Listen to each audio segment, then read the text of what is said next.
Question B. A small object of mass 0.07 kilograms is projected vertically upwards from the ground with a speed of 29.4, and we're going to find the time taken for the object to return to its point of projection. So it's going to be sent upwards and it's just going to go up and come back down to the same level. Okay, so you don't need to do this in 2 stages, you can just do it in one motion. We're going to say, because the upward motion to begin with is positive 29.4, then positive is going to be our upward direction. Okay, so that means that as our object is rising up into the air, it's slowing down because we're going to have this gravity pulling it back down to the ground, this acceleration of minus 9.8. Okay, so when we list what we know, we've got the U, that's 29.4. We've got the A, because that's our acceleration due to gravity, and that's pulling us back down to the ground in the negative direction. We're trying to find the T, okay, but the one other thing we do know is the S. So remember, S is displacement. It's not distance, though often they can be the same thing. In this case, it's not. Distance is the total, like, path you follow, how long that path is. Displacement is how far you are away from your starting position. Okay, if you're just going in a straight line and you don't change direction, then distance and displacement are the same thing. But here, your object changes direction and starts to come back towards its beginning point. So our displacement, once we're returning, is going back down again. And when you get back to the start, your displacement is at 0.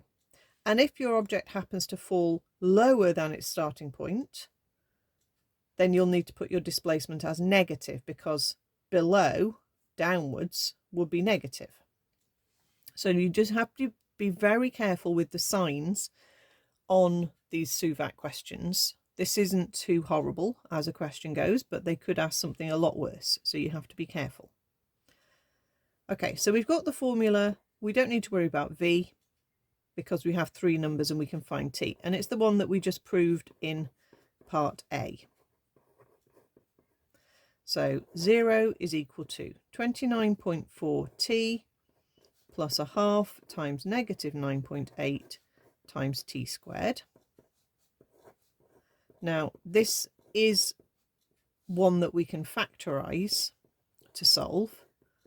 If we'd had a number other than 0 here, we'd need to hop everything onto the same side and use our quadratic on our calculator, or use the quadratic formula.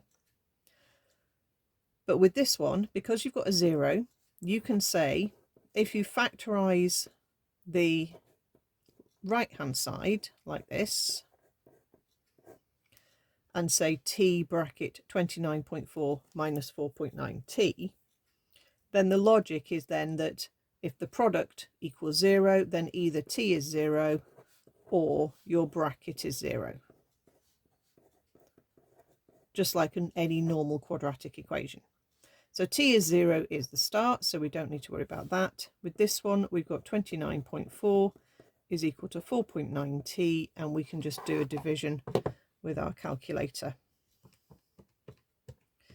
And they have given us numbers that have worked out nicely. Okay. It doesn't always give you nice answers, but if it does, at least you have a little bit more confidence in what you've done. Stating the assumption, there's quite a few things that you could write here for the mark, which would be good. You could say that you're assuming that the object has no air resistance, or has negligible air resistance, so that means it's very, very small air resistance and it's not going to really affect anything. You could say that the object is modelled as a particle.